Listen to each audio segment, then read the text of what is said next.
मेरा जन्म ग्वालियर रियासत के जागीर का गांव है दिकठान। जन्म तो दिकठान में हुआ। मामा के घर चौथी तक पढ़ा हाथोद में। फिर बड़े भाई ने हमारी अवस्था आर्थिक अवस्था ठीक नहीं थी तो उन्होंने नौकरी कर ली। भाई को केवल 8 रुपये मिलते थे। भाई ने हमको उज्जैन पढ़ाने की हिम्मत कर ली।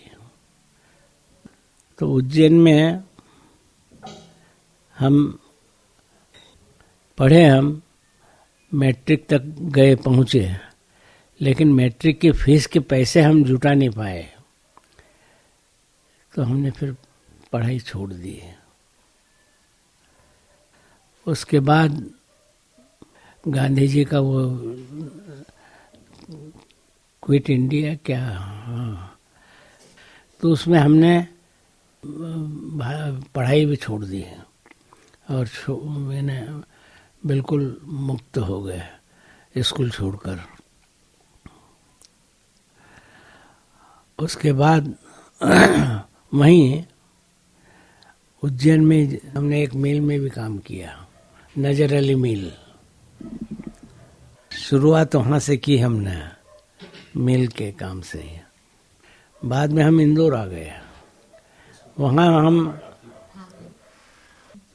2-3 साल उसमें मेटल वर्क्स में, भंडारी मेटल वर्क्स में काम किया।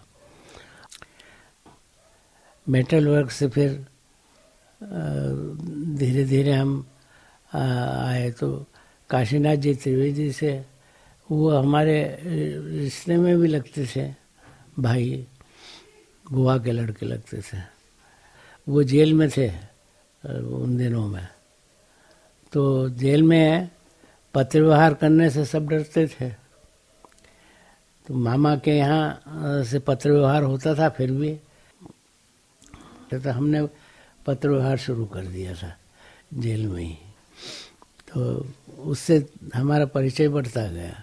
हमारी खुशकिस्मत ये थी कि हमारी थोड़ी हिंदी अच्छी थी, तो तब से उन्होंने हमारे हिंदी वगैरह को शुद्ध लिखा हुआ देखा, प्रभावित हुए ऐसा कहें। लेकिन उसके बाद से उन्होंने हमको पकड़ लिया। तो अच्छा, गांधी जी वगैरह से तो हमारा उस समय परिचय नहीं, लेकिन वो गांधी जी से जुड़ गए थे। तो हमारे भी सद्भाग्य ये रहा, 46 में हम गांधी जी के से नवजीवन से जुड़ गए थे। वो उसमें काशीनाथ जी साथ में थे। काशीनाथ जी अहमदाबाद काम करते थे नवजीवन में, और एक बार उनका पत्र आया कि तुम यदि मेरे साथ काम करना चाहते हो तो यहाँ आ जाओ। तो उससे हम जुड़ गए, क्योंकि नवजीवन में वो काम करते थे। हम भी जाने के लिए चले गए। काशीनाथ जी ने पत्र में लिखा था कि 80 रुपया मासिक मिलेगा। उन दोनों में 80 रुपया भी काफ़ी होता था। गए हम अहमदाबाद। तो दादा ने पता वगैरह अच्छा बताया, भाई थे तो हम दादा ही कहते थे उनको। उन दिनों में नवजीवन कार्यालय था कालूपुर खजूरी की पोल में, तो वहाँ चले गए। वहाँ बस रहने लगे। चरखा वरखा हमने पहले ही ले लिया था यहाँ इंदौर में। तो सबसे पहले दादा ने ये कहा कि तुम अपने कपड़े अपने बनाओ खादी के। तो ये 1946 की बात है। नवजीवन में आपका क्या काम था? नवजीवन में क्लर्क, आवक जावक करने का। तो हिंदी विभाग में वो उसमें हमको रखा। भूगोल वगैरह का अच्छा ज्ञान होने से हम बिल्कुल एकदम फिट हो गए वहाँ। तो हमको डिस्पैच वगैरह करने में बिल्कुल तकलीफ नहीं पड़ी। बल्कि वहाँ से नवजन से ही मुझे इधर उधर जाने का भी मौका मिला। नवजन में सबसे पहले उन्होंने हिंदी टाइपराइटर आ गया था, तो कहा हिंदी टाइप करो। वहाँ नवजीवन में सबसे पहले मोनोटाइप मशीन खरीदी गई थी। तो मोनोटाइप में 3 महीने या ऐसे ही कुछ मोनोटाइप सीखा। फिर ये मोनोटाइप ही करता था। गांधी जी के लेख वगैरह होते थे, वो टाइप करते थे। उसमें हिंदी का ही आता था हरिजन सेवक में। वहाँ भी हमको गांधी जी के साथ में रहे हुए लोगों का साथ अच्छा मिला। गांधी जी आए भी नहीं थे अहमदाबाद, लेकिन गांधी जी के साथ में रहने वाले लोगों से अक्सर मुलाकात हो जाती थी। यहाँ तक कि जवाहरलाल नेहरू आते थे तो उनके साथ में मंच पर हम लोग बैठे हैं। सरदार पटेल में अच्छा, सरदार पटेल की एक खासियत से जितना भी गुजरात का कार्यकर्ता था वो एक एक से उनके परिवार की बातें भी पूछते थे। क्यों अमुक के कैसे हाल हैं ये, यानी ये कार्यकर्ताओं एकाग्रता और वो लाने के लिए बहुत बड़ी चीज़ देखी हमने। वो उन्होंने हमारा जो अंजड़ में बेटा है अच्छा तगड़ा मोटा था, उसको पैरालिसिस हो गया था, लकवा, बाल लकवा। तो हमारे ताऊजी ने उनका इलाज किया तो खूब तगड़े हो गए वो। तो अच्छा, सरदार पटेल को क्या था, अच्छे बच्चे से बड़ा प्रेम करते थे वो। काशीनाथ जी से सब पहचानते थे गांधी जी के साथ होने से। इसको वहीं एक घुसा जमाया तो ये रोया, तो फिर चुप भी किया। तो ये उसको प्रसादी मिली। आज भी वो बड़वानी में शिक्षकों में सबसे उसमें है। नवजीवन में आप कितने साल थे? 8 साल 9 साल। काशीनाथ जी में एक ये विशेषता थी कि सबको इकट्ठा कर लेते थे और एक कुटुंब की तरह जैसे गांधी परिवार में सब चलाते थे वर्धा साबरमती में, इस तरह से सबको इकट्ठा एक साथ रखने की कोशिश करते थे। 8 साल के बाद में हम फिर विनोबा का वो चला था ना शुरू, हाँ भूदान, तो भूदान में हम आ गए। इंदौर में भी काम किया था। इंदौर के से फिर हम इधर चले गए थे काशीनाथ जी के यहाँ आश्रम खोल गया 56 में, ग्राम भारती आश्रम के नाम से आश्रम खोला। तो उसमें हम शुरू से कार्य करता रहे। काशीनाथ जी ने हमको बताया था कि हम आश्रम खोलेंगे, तो उस आश्रम में हम जुड़ गए। टवलई का हुआ क्या था कि टवलई के जो पटेल थे, फूलचंद जी पटेल, उन्होंने अपनी ज़मीन दान कर दी थी। तो उस समय के कार्यकर्ताओं में अग्रणी थे काशीनाथ जी, खोड़े साहब, बैजनाथ महोदय, ये इन तीनों ने आपस में सलाह की। तो फिर वो टवलई में खोलने का, फूलचंद जी का निवास था टवलई, वहाँ शुरू किया। तो वहाँ क्या कार्य शुरू किया? विद्यालय। और उन दिनों में फिर हमने कताई शुरू की थी, तो अच्छा चला। आश्रम बना हुआ नहीं था। मैं गया, मुझे लिया, उस समय केवल एक मकान बनाया था फूलचंद भाई ने। गांधी जी से पैसा मिला तो फिर उससे बिल्डिंग हॉल बनाना शुरू किए। तो हमने सबसे पहले बिल्डिंग बनाने के नक्शे की बात आई तो हमने कस्तूरबा ग्राम उस समय खुल गया था, इन्होंने ही खोला था। काशीनाथ जी, खोड़े जी, बैजनाथ जी, ये सब अग्रणी थे उसमें। निर्माण देखा ना, वो साबरमती आश्रम का देखा था, तो हमने वो अपनी निगाह से फिर सब पूरे आश्रम को बनाया है। उसके बाद पूरा आश्रम का कहाँ क्या करना ये सब करने का मौका मिला। तो आश्रम में आज जितनी भी बिल्डिंग है सब मेरी निगाह में बनी। आश्रम का पूरा खर्चा कैसे चलता था? गांधी निधि देती थी। कितने साल रहे आप टोलाई? 40-50 साल रहे, 40 साल रहे शायद। हाँ, स्वाभिमान और अपना काम करना देश का है, बस ये प्रमुख लक्ष्य रहा मेरा। और काम भी ऐसे मिलते गए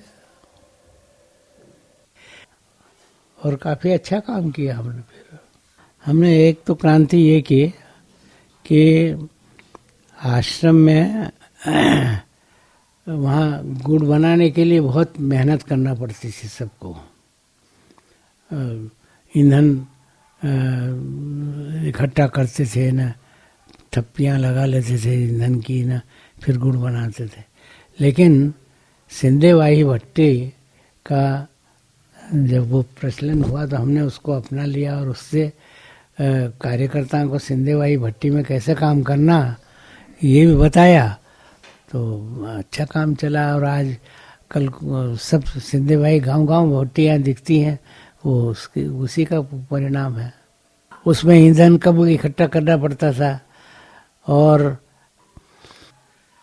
हम लोग पदयात्राएं शुरू से करते रहे, सर्वोदय की पदयात्राएं, तो प्रचार करते थे सर्वोदय वगैरह का, ये भी चलता रहा।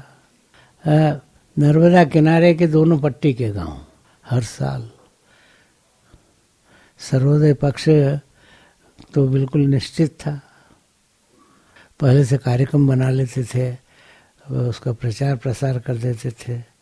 मीटिंग में जैसे हमने खेती में ये सिंधेवाही भट्टी का ये देखा, ये फायदाकारी था तो इसका खूब प्रचार किया। यानी उन्हीं दिनों में इस तरह के जो भी सर्वोदय के काम निकलते थे या गांधी जी की कोई बात थी, ये सब प्रचार करते थे। पदयात्राएं जितनी की है हम लोगों ने, उसमें मैं अकेला नहीं हूँ, काशीनाथ जी हैं और आश्रम के दूसरे साथी हैं। एक साथी हमारे मांगीलाल जी जोशी थे, उन्होंने भी बहुत काम किया। 56 से हर साल कितने वर्ष हुए उतनी पदयात्राएं हुई है ना, उतने बरस तक चली है पदयात्रा। हम मैं आपको एक किस्सा सुनाऊं कि 9 अगस्त को आश्रम का उद्घाटन हुआ, 55 की बात होगी। तो दादा काशीनाथ जी ने मंच से घोषणा कर दी कि अब उपस्थित सब लोग यहाँ से प्रसाद लेकर जाएंगे। तो गांव के लोगों को सब जुट गए खाना बनाने में और फिर सबको एक साथ बैठाया। तो सबको कहा कि कोई अलग अलग नहीं जमेगा, एक पंक्ति में, और सब ने एक साथ शुरू ही दिन भोजन किया सबने। तो वो एक बड़ी क्रांति हुई। तब से लोगों में छुआछूत की भावना और ये सब कम हुई। वो पहले उद्घाटन में सब एक पंक्ति में एक साथ बैठे सब। ये क्षेत्र में यानी हमने जो प्रचार प्रसार किया तो इसमें केवल नर्मदा यानी निमाड़ आता था, लेकिन हम कुछ लोगों में ये विचार हुआ कि नर्मदा तो ठीक वहाँ से चलती है अमरकंटक से, तो उन्होंने कि अपन आगे आगे क्यों नहीं बढ़ा। अच्छा इधर भी कुछ ये कार्यकर्ताओं में उनमें नर्मदा के ऊपर से सबको शंका नहीं, वो तो हो ही गया था निर्माण, तो हमने उसको आगे बढ़ाया। हमको नई दिल्ली से गांधी निधि से भी थोड़ी सहायता मिली, उन्होंने शुरुआत की थी नर्मदा के आंदोलन की, तो उस आंदोलन से हम जुड़े। लेकिन उसमें आंदोलन में मंडलेश्वर से आगे भी रह गए हम। रामेश्वर भाई का नाम याद आता है, वो नर्मदा का जब आंदोलन शुरू हुआ तो वो काफ़ी प्रयास करते रहे उसके विरोध का। तो और आपको बता दूं कि हरसुद का जो प्रकरण उठा, हरसुद का हम लोगों ने उठाया, हम लोगों ने उठाया है उसको, हरसुद का क्योंकि जमीन डूबेगी, गांव डूबेंगे, ये सब। तो आश्रम वो चलाता था सब ये आंदोलन वगैरह। पद यात्राएं तो हमेशा सर्वोदय पक्ष में गांधी जी की डेथ से वो 15 दिन का कार्यक्रम चलता ही था अनिवार्य रूप से। सरकार के कोई अच्छे कार्य होते थे उसका भी हम प्रचार करते थे, उसको भी हमने तो अलग नहीं रखा। तो नर्मदा के बाद भी तो आश्रम ने शुरू की। आपने पहली बार नर्मदा के ऊपर डैम का कब सुना और खोसला कमीशन के समय? कैसे मालूम पड़ा आपको? ये विज्ञापन वगैरह निकला था इनका, उसमें है तो हमने पढ़ा न, उसमें उसी में हमने विरोध भी शुरू किया। इसकी तारीख तो वहाँ आश्रम की जो कार्यवाही पंजी है उसमें मिल जाएगी तारीख वगैरह। विरोध का शुरुआत भी हमने वहीं से की, गांधी राजघाट से। देखो मध्य प्रदेश में काम शुरू करने में अग्रणी यही रहे, काशीनाथ जी, खोड़े साहब और बैजनाथ महोदय। इन लोगों की त्रिकुटी जब मिलती थी कोई भी मीटिंग से या किसी बहाने, तो ये लोग चर्चा कर लेते थे। कार्य की शुरुआत तो ये इन तीनों साथियों ने जो की, बड़े साथियों ने। लेकिन जैसे ये मुद्दा आया है, इसमें आदिवासी भी जाएंगे, तो हम सबको साथ में लेकर चलना ये मुद्दा अपना, तो उसमें चलते थे हम। उसमें आया कि ये नर्मदा का बांध बनेगा तो गरीबों की जमीन डूबेगी, तो उठा लिया, वो इस तरह से चला। उसकी बुराइयां जो थी वो सबके सामने रखी और शुरू किया। वो उन लोगों ने मदद की, लोगों का स्वार्थ भी जुड़ा हुआ था जमीन का, कि जमीन चली जाएगी अपनी तो क्या करेंगे, ये भी सब साथ में था। बहुत गांव, निमाड़ के गांव दोनों पक्षों, दोनों किनारों के बहुत कम बचे होंगे जहाँ नहीं गए हम। बस ये सरकार की नीति की चर्चा करते थे कि ये काम कर रही है, अपने हित पे नहीं है। बताया तो था बड़े बांधों से होने वाले नुकसानों को। पर मुझे एक सवाल आता है कि उस समय तो बड़े बांध को एक विकास भाखड़ा नांगल बन गया था। नेहरू जी भी कह रहे थे कि ये तो मंदिर है पूरे। तो आप लोगों ने कैसे तय किया कि ये नुकसानदायी है? सबका स्वार्थ जुड़ा हुआ था। नर्मदा किनारे के उपजाऊ से उपजाऊ जमीन डूब रही थी। आज भी है तो नर्मदा पट्टी की जमीन जो है, ये जितने उपजाऊ, जितना प्रतिशत देती है उतना प्रतिशत दूसरा कोई नहीं देती है। ये तो बिल्कुल स्पष्ट सिद्ध हो गया है, किसान खुद मानते हैं कि हमारी नर्मदा माता का आसपास की जमीन जितनी है तो उपजाऊ है, उतने कोई दूसरी चीज है ही नहीं। विरोध जो हुआ है वो सब इसी का नतीजा है, और क्या है। आज जो भी स्थिति है ये सब इस प्रचार के कारण है, और क्या। इनकी मीटिंग करते थे और वहाँ सब बताते थे कि ये नुकसान होंगे, तो इसके लिए है तो सचेत होना चाहिए अपने को, और होते थे लोग। कार्यक्रम जगह जगह किए थे। तेजी पकड़ने का सवाल ही नहीं। जब लोगों की जमीनें डूब रही, जो खाने पीने का साधन था वही खत्म हो रहा था, तो क्यों नहीं जनता चिल्लाएगी। जनता ने भी है तो अपना कदम आगे बढ़ाया हम लोगों के साथ में। हमने एक बात रखी थी, गांव-गांव है तो इसका प्रचार किया था, और प्रचार करने में तो जो विरोध की बातें तय हुई थी उस समय, वो हमने सब बताया था। जगह पोस्टर रखना, नारे लिखना, गांव के लोगों को तो तैयार करना, ये सब किया था, और हुए थे लोग तैयार। उसमें तो ये बड़े बड़े जो आज के बड़े नेता है जो उसको उन्होंने भी विरोध किया। अर्जुन सिंह खुद है तो इसमें गए थे जेल में। और आपको ये बता दूंगा, अर्जुन सिंह भी टौलई आए थे, टौलई में है तो जब उसका प्रचार हुआ तो उस पर से तो फिर टौलई में वो भी जेल गए थे। प्रमुख भूमिका तो रही टौलई की। टौलई आश्रम ने तो किसी राजनीतिक पक्ष को कहा ही नहीं। हम तो अपना काम खुद करते रहे और लोग जुड़ते रहे हमारे साथ। ये तो जब देखा कि प्रचार हो रहा है ना, इसमें हमको नुकसान होगा, तो ये लोग अपने लाभ के लिए जुड़े। हमने तो किसी को नेतृत्व तो दिया ही नहीं, सब जुड़ो, बस यही कहते रहे। जैसे हरसूद का मामला है, हरसूद का प्रश्न हमने उठाया।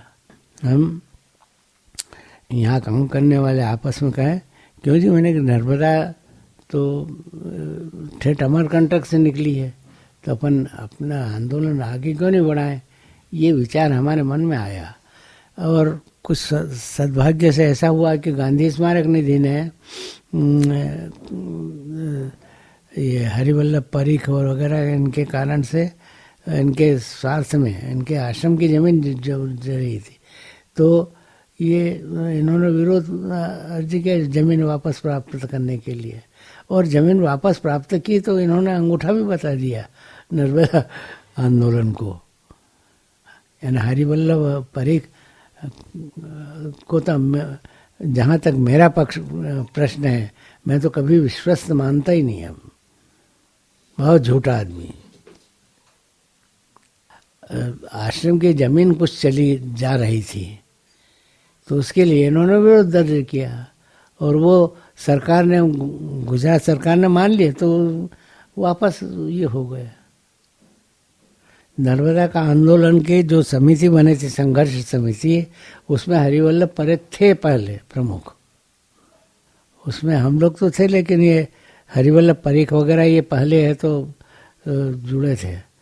तो यहाँ है ना, हमने जो जहाँ जहाँ सेमिनार रखा था वहाँ इन्होंने फिर सहयोग नहीं दिया, तो हम भी अलग हो गए। फिर हम अपने टौलई क्षेत्र के कुछ साथी इकट्ठा हुए, तो सहज एक प्रश्न हुआ कि नर्मदा वहाँ से निकली है और अपन यहीं कर रहे हैं आसपास निमाड़ में और इधर ही, तो क्यों नहीं शुरुआत की। तो उस पर से उठाई हमने।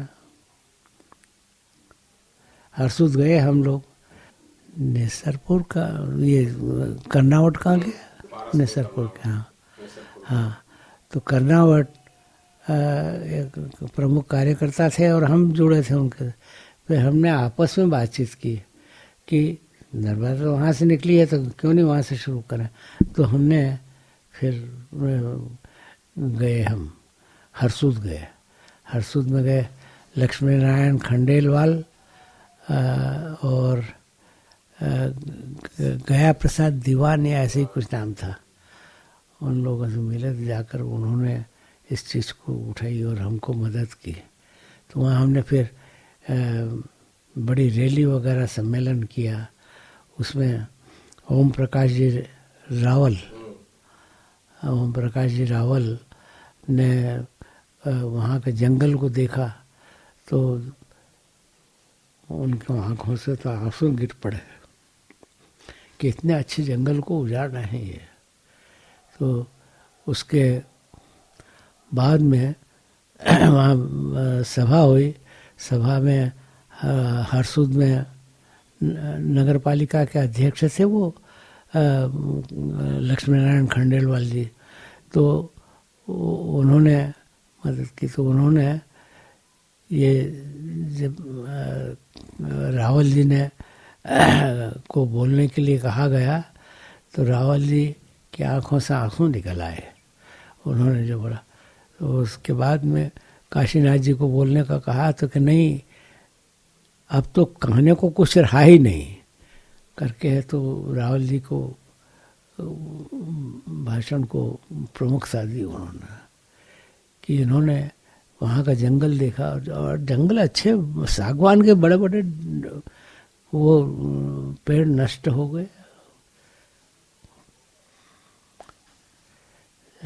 है ना, बहुत नुकसान हुआ उसमें।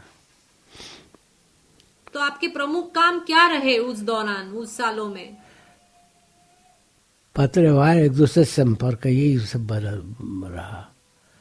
जहाँ जहाँ शिविर वगैरह दादा है काशीनाथ जी, इन लोगों ये जहाँ जहाँ सुझाव देते थे वहाँ वहाँ शिविर भी करते थे। उसकी भी सजा भोगी है हमने कि आश्रम ने इसको स्वीकार नहीं किया था। ये जैसे हरसूद है, ये है, ये इसके लिए हमने जो पदयात्रा की उसकी सजा भी हमको मिली। ऑडिटर ने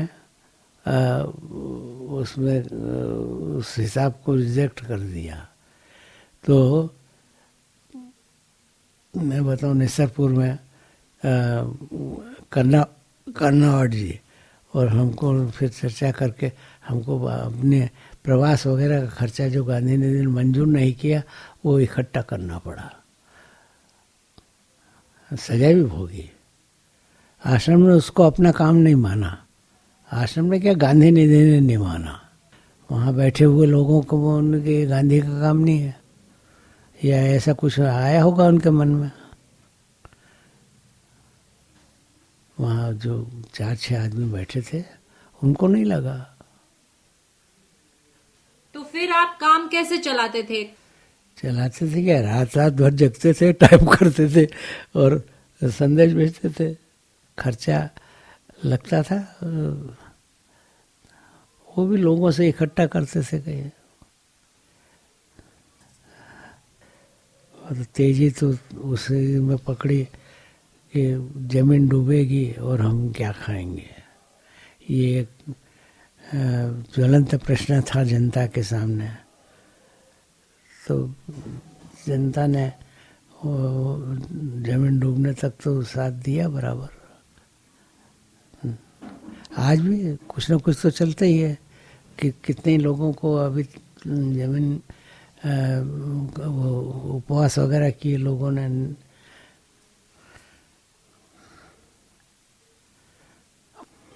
लेकिन हमने तो अपना कर्तव्य समझ कर किया काम। आश्रम लेकर बैठे हैं तो ये नहीं होना चाहिए, गरीब जनता का नुकसान नहीं होना चाहिए। इसमें ज़्यादातर आदिवासियों का, इनका ही, गरीबों का ही नुकसान हो रहा था। तो उसका विरोध किया हमने। बस खोसला कमीशन से हमने शुरू किया था, आज तक चलता रहा। हमने तो आदिवासियों की ज़मीन वगैरह जाने का ये प्रमुख प्रश्न रहे। आप दिल्ली और वर्धा और ये मुद्दे को लेकर गए थे क्या? हाँ, दिल्ली तो इसी मुद्दे को लेकर गए थे। किसी को मिलने गए थे क्या? हाँ, जबरदस्ती गए थे। एक तो वो एडवोकेट कौन थी, मैं भूल रहा हूँ नाम। हाँ, वासुदादा गंबार। उन्होंने यहाँ जागृति फैलाई थोड़ी, फिर हम गए थे उनके कहने से। विरोध करना, इसी बात को हम लेकर चलते रहेंगे। राजघाट में तो हमेशा हम करते रहे। अच्छा, ये जितने भी मीटिंग और जितनी रैलियां वगैरह निकाली, हम अक्सर करके गांधी जयंती और उनसे संपर्क मेल मिलाप करके करते थे। हर काम गांधी जी के कोई न कोई तिथि से तो जोड़ना, इस तरह से करते रहे हम। नवनिर्माण समिति के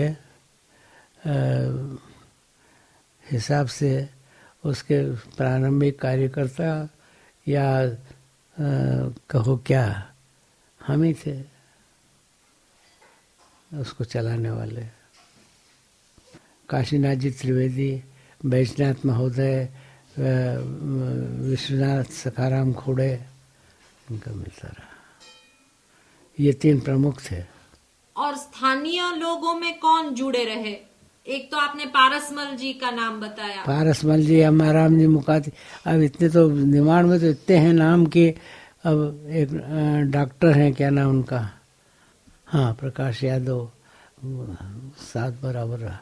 सबसे बड़ी बात यह है कि बड़वानी के क्रीम को इकट्ठा करने में सबसे महत्वपूर्ण भाग जो रहा वो डॉक्टर प्रकाश यादव का रहा। मदन मामा और कौन कौन है,